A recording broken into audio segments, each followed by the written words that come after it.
little tidbits today. We're going to pause the countdown for just one day, let Jimmy catch up with his own countdown. That's one thing we got to do. But we are going to talk about some tidbits from all around Alabama. There's basketball recruiting. There's a Jai Hall news. There's Alabama, Texas kickoff news.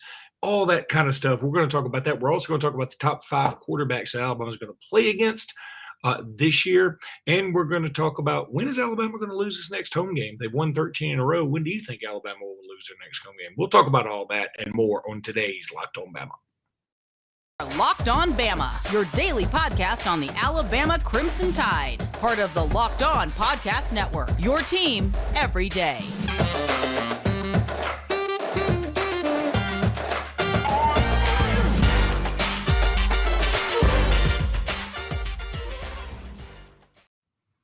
Hey, everybody, and welcome back into Locked On Bama. Luke Robinson, that's me. Jimmy Stein, that's him. Jimmy, how are you today?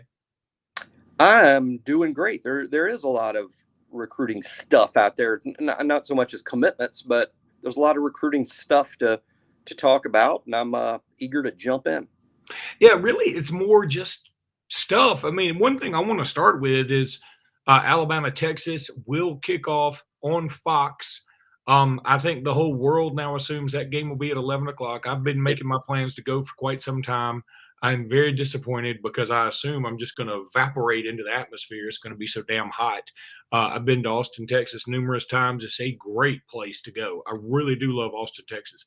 I do not enjoy the idea of watching a football game at 11 o'clock early September in Austin, Texas, though. It's going to be a scorcher, but you know, that's what it looks like it's going to be, and it's going to be on Fox. We're probably going to have Gus Johnson, whose head may just explode while he's announcing. So there are some good things that are going to be on at this game. But anyway, what do you think about the game being on Fox and not on CBS or ABC? It couldn't be on CBS, but on ABC or ESPN. I certainly expected it to be. I mean, this is what I expected. That's not to say I'm not not thrilled with. I'm not.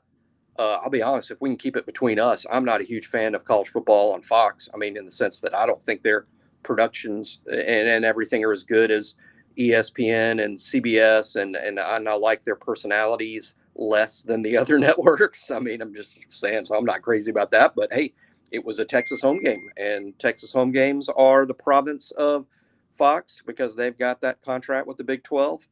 And this is a Big 12 home game, which means it's Fox's game. And Fox, starting a couple seasons ago, had the idea that, hey, look, night primetime is sort of owned by ABC and ESPN, and CBS sort of has a kick-ass thing at 2:30, and we can't compete with that. And that leaves us the 11 o'clock time slot. And they sort of, on the one hand, sort of brilliantly came up with the idea of, hey, we could compete with game day if we have a game day like show, and it leads into our biggest game of the day, the number one game of the day on our network, and our whole game day type show leads right into that kickoff at 11. So they've been putting their number one game at 11 a.m. for a while. And so I'm not surprised, but I'm also not happy because, as we know at Alabama, we bitch about 11 a.m. kickoffs. I'm still bitching. I'll be there, I'm sure, and it's going to be insanely hot. Of course, it would be insanely hot that time of the year, even at 2:30 for sure. Might even be hotter then. So it's going to be hot and a hostile work environment, to say the least. But I tell you what, though, talk about these kickoff times, and ESPN released some kickoff times today too, and some games that will be on the ABC, ESPN networks. And oh, does it get me excited about football? Yeah, I thought the same thing. ESPN, ABC came out, like you said, with some other kickoff times, and I mean, I was thinking it's just around the corner. Really, I'm in Indianapolis today, and when I first got here this morning, it's like 57 degrees. And I swear, Jimmy, I'm walking off the airplane because I saw where it's 57 degrees. I said, damn, it's 57 degrees. It's almost June. And then my first thought was, it's almost June. Then comes July. Then August. Then it's football season. I was like, if I could just get through the summer, which is my least favorite season. I've said that a million times because, see, now I'm older and I'm married. Bikinis do nothing for me. So what use do I have for a bunch of 20-year-olds in bikinis anymore? That was the summer. That was why everybody loves summer. Not anymore. It's done. I've got nothing but football, y'all. All right. Also, Alabama, Texas, speaking of that, I think the whole world was anticipating as a ghost has entered my room. Oh, no.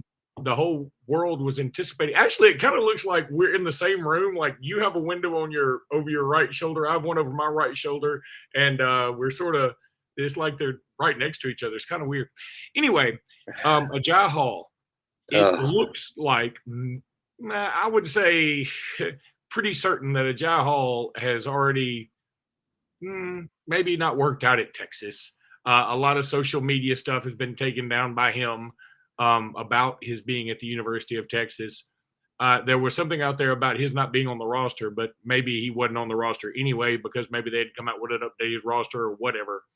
But yeah, it doesn't look good in terms of Ajay Hall being at Alabama. And that being said, Jimmy, it would shock me at least at some point if there was a Jaleel Billings, like, hey, maybe Jaleel's not going to be here either. I'm not saying I'm pulling against these kids. I'm pulling for them.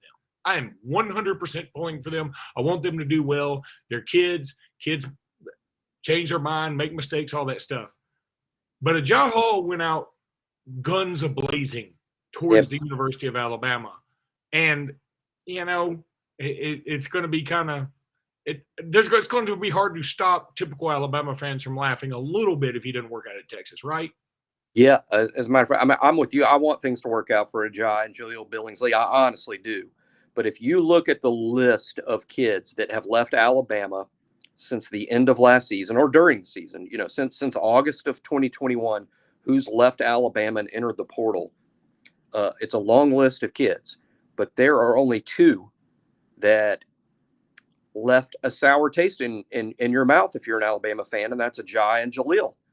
All the others, is anybody out there have Pierce Quick Venom or even Marcus Banks who left during the season? And we're like, dang, Marcus, if you'd have stayed, you'd probably started.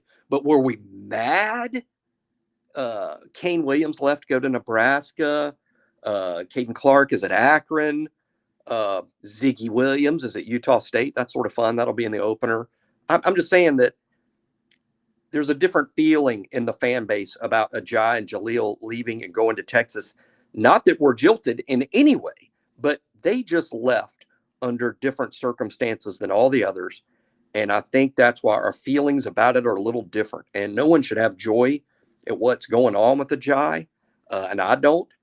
But I also think, man, that if that kid has been kicked out or not accepted into Texas, or who knows what's going on, I don't know that right now as we record this. But if he's not getting into Texas or won't be allowed to be part of the team there, man, that kid needs an intervention. And it would be, you know, it would be best if Nick Saban was in the room, but now that won't happen or can't happen. And that's a shame because, you know, I say this all the time and I mean it. Some kids need Nick Saban more than he needs them. And it's a shame that those two sort of burn that bridge. Yeah, speaking of bridges you don't want to burn, if there was a bridge to Built Bar, you would not want to burn it because Built Bar, these things are delicious, nutritious. Imagine dipping your finger into that plastic tub of birthday cake frosting and then opening your eyes and realizing it was only 150 calories and 16 grams of protein. That is what it's like to eat one of these new birthday cake puffs from Built. We just got some as samples. They are unbelievably good. I absolutely love them. If you haven't tried the puffs, let you in on a little secret because that's what friends do. A chocolate-covered marshmallow protein bar is what it is. You heard me. It's a chocolate-covered protein bar. Delicious flavored marshmallow covered in 100% real chocolate. Or in the birthday cake, it's almost like a white chocolatey type thing. But it's unbelievable. Go to Built.com, use promo code LOCK15, get 15% off that order. Go to Built.com, use promo code LOCK15 for 15% off that order. You will thank me later. Built.com, promo code LOCK15 for 15% off your order. Also, thanks for making Locked On Bama your first listen every day. We appreciate you guys. Make sure to go check out Locked On NBA Big Board. Host Rafael Barlow from NBA Draft Junkies and author of the NBA Big Board newsletter is joined by Richard Stamen, Sam Ferris, and Leif Lunen. Leif Thunen. I sing it. Leif Thunen. I guess he's like a Norse god. Leaf Thulin, maybe, giving fans an in-depth look at the NBA draft, mock draft, player rankings, and of course the big boards. It's free and available wherever you get your podcast. Just like you get your podcast right here, you can go to Locked On Big Boards. That's what you want. So, all right, Jimmy, a couple other just little tidbits. First of all, Cade Phillips, fabulous basketball player, son of a couple of former Alabama stars in their own right. He is going to make his commitment next week. And all the rumors appear now, he made this announcement today, all the rumors appear that it won't be Alabama. What do you think about that? Because you want to talk about super Alabama double legacy. That's him. Double legacy. I like that. Yeah, it's very hard to imagine this not being Alabama if Alabama is pushing for a commitment. We don't know that yet. We can't confirm that, deny it. Let me just start from a pure basketball standpoint. Alabama has a unique style of play. Not every big. Cade is a big. He's a power forward, 6'9", over 200 pounds. He's going to be a monster kid as he gets older and fills out. He's going to be a monster. This is a power forward inside player, maybe even a center long term. I think it is fair to watch some highlights and wonder whether he fits in Nate's system. I think that's fair. I'm not saying he is or isn't. I'm saying that's a legit question. He is the number one prospect in Alabama in this class, I think, in terms of the rankings, in terms of recruiting interest and offers. It's a real interesting case, Luke, because I'm not convinced this is going to be Alabama. And if it's not, and he goes somewhere else, and, you know, we don't have good inside scoop at On3 yet over what this is going to be. We believe, based on what we know, it's Tennessee, maybe Georgia or Georgia Tech. That's what we believe. And all I know is if he turns down Alabama, gosh, that's going to be a difficult pill to swallow. But him and his family would have their reasons for that. If Alabama turns him down, that's a big story too, because if you turn down a double legacy, as you put it, if you turn away a double legacy and he goes somewhere else and he's great, ooh, fans don't forget that. You know, they do forget it when it's a kid they're not familiar with. But I think Alabama basketball fans know who Cade Phillips is and who he's related to and how highly ranked he is. If he goes to, let's say, Tennessee and plays for Rick Barnes and that program, which, by the way, is sort of a really good basketball program right now, and he had that option to go to Tennessee and not Alabama, I will explain it away as style and scheme. But gosh, that's just a difficult situation, you know? Yeah. Boy, I really want him at Alabama, but I'm conflicted because it's like some of these other legacies we've had in football where I want you to go to Alabama, but if Saban didn't want you, who am I to say? If Saban doesn't think you fit the system or whatever, and we don't know that Cade Phillips didn't commit down. What if he is committing to Alabama? He may very well be. He Yeah. may very well be. Oh, gun to my head right now. Hey, let's all bet $1. I'm betting Alabama. Yeah, and I think he's a really good player. I would love to have him on this team. Let's make that clear. I don't think he's Brandon Miller. So, you know, where I'm not even sure is J.D. Davison. I think he's I think he's a.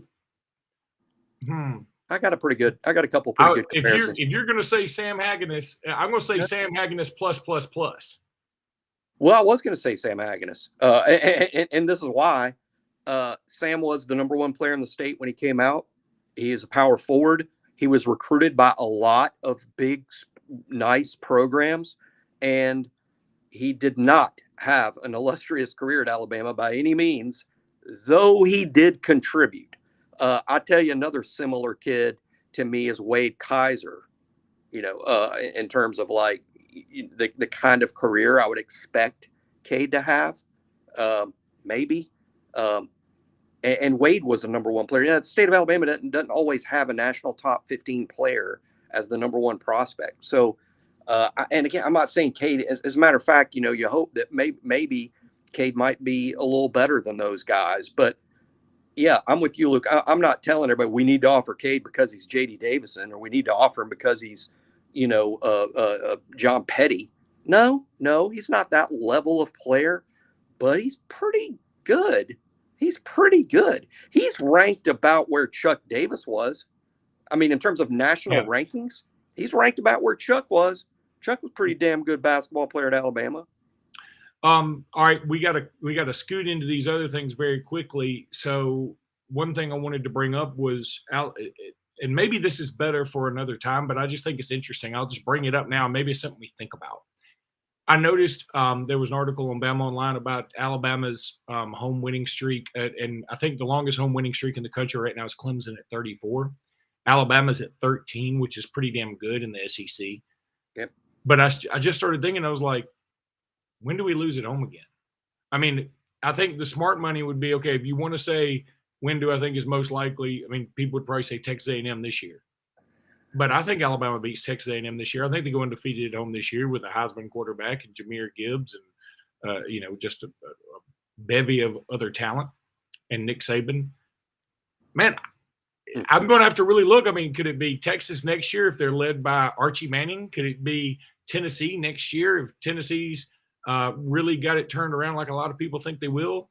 Could it be LSU with Brian Kelly the next year? And I'm talking about 2023 now because I feel like 2022 they go undefeated. So, or do you still feel like Alabama could be – maybe they have Archie Manning or Eli Holstein or Ty Simpson or, anybody at quarterback kicking butt. And maybe Alabama goes undefeated. It may be a while before we lose at home. Now, that being said, nobody thought we'd lose at home in 2015 to Ole Miss or thought we'd, losing at home in 2019 against LSU. Okay, I think people can live with that and understand that. That was an awesome team, but we still probably should have won. But or A&M in 2012. But we don't lose at home much, and I'm not sure we're going to lose at home again anytime soon. Let's save it. Let's table it for another podcast, but I just think it's a good question.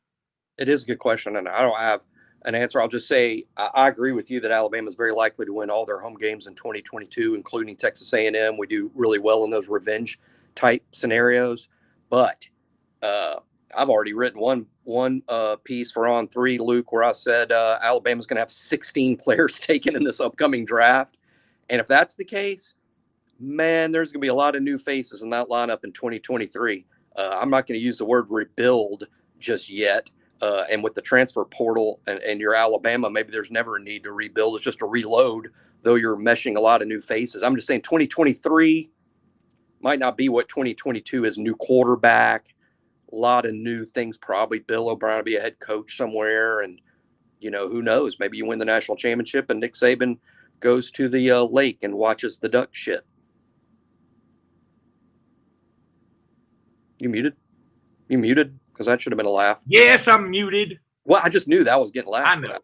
I know. I did laugh.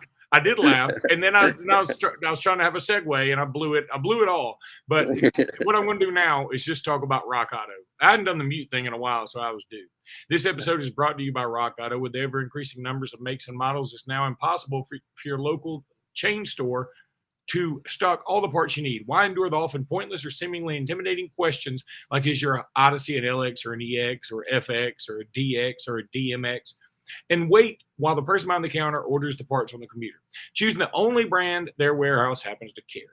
You have computers with access to rockauto.com right there at your house or at work or in your pocket, i.e. your phone. Save time and money when using Rock Auto. Why choose to spend 30 or 50 or even 100% more for the same parts at a chain store? You don't want to do that. Go to rockauto.com right now and see all the parts available for your car or truck.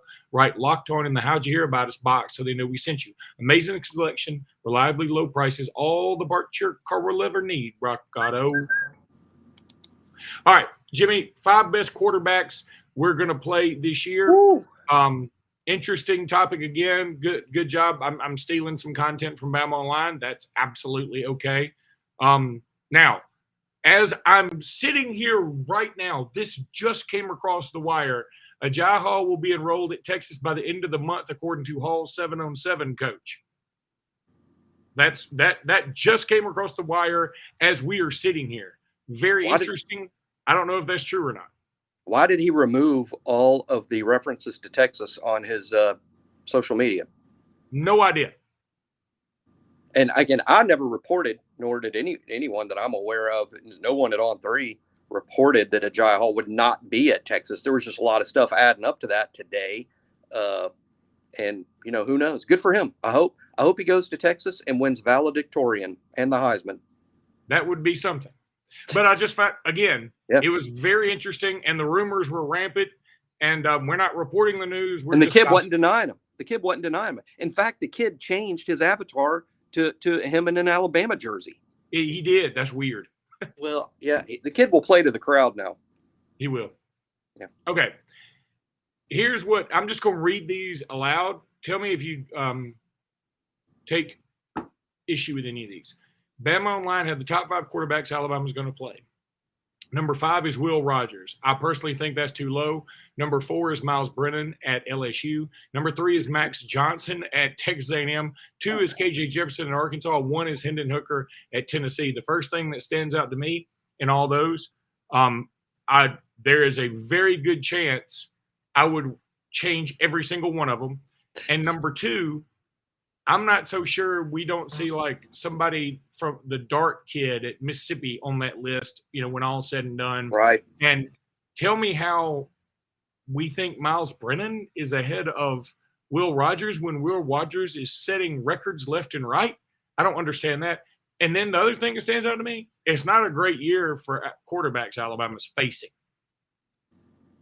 I actually think it's a good – I think Alabama's going to play several good quarterbacks. I really do. I think this is a year where we'll see more good quarterbacks. Good, but not great. Yes, but good. Several good ones. Did Travis write that? Did you see? Let me look real quick. You caught me off guard. I'm just saying. I so rarely disagree. Travis is great. Travis wrote it. I'm so rarely disagree with Travis over anything. But that list surprised me. Here's 2 things that surprised. First of all, I agree with you. Will Rogers should be much higher. I think Will Rogers will be discussed, quite frankly, as a first-round pick in the draft. I really believe he will. Secondly, how do we know that Miles Brennan is even going to be the starter at LSU? And I like Miles Brennan. I think Miles Brennan is a good quarterback. And I think Brian Kelly made a mistake in bringing in Jaden Daniels. I thought it was insulting to Miles. And Miles, they basically beg Miles to come back, and he does. And then they bring in this kid from Arizona State. Anyway, I'm not convinced Miles will be the starting quarterback over Jaden Daniels. He might be, but I'm not convinced of it.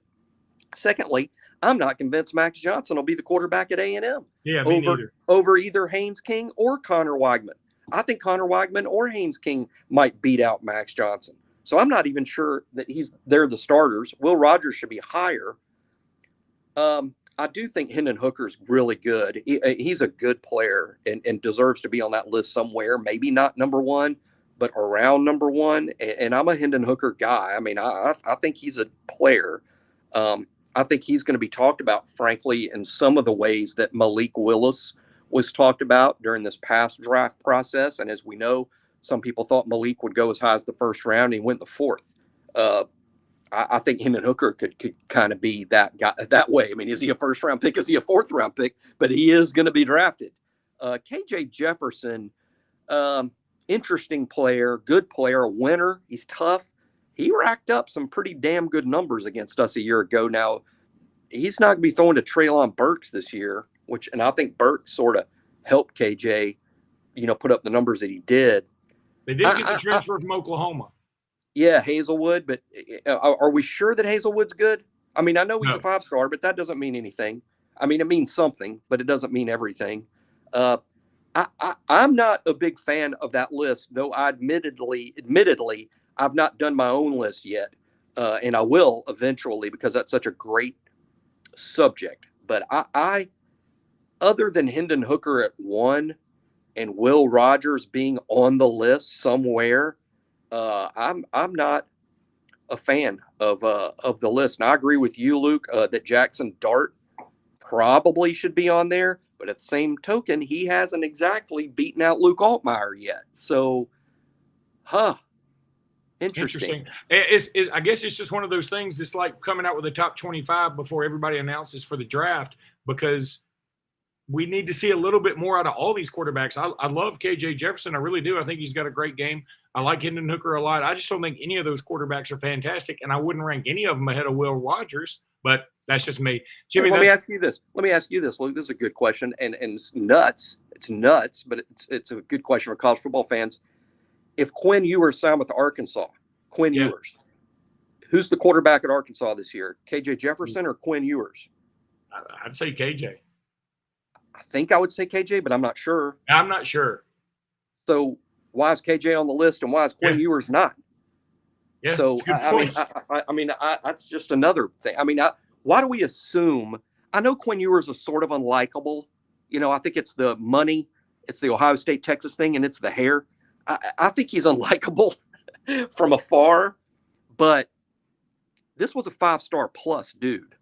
I mean, where is the assumption that Quinn Ewers isn't going to be great? Where does that come from? So, boy, I think it's a fascinating subject, and I appreciate Travis for giving it a stab. I think this is one of the few times in my whole life I've gone, Travis, I don't agree.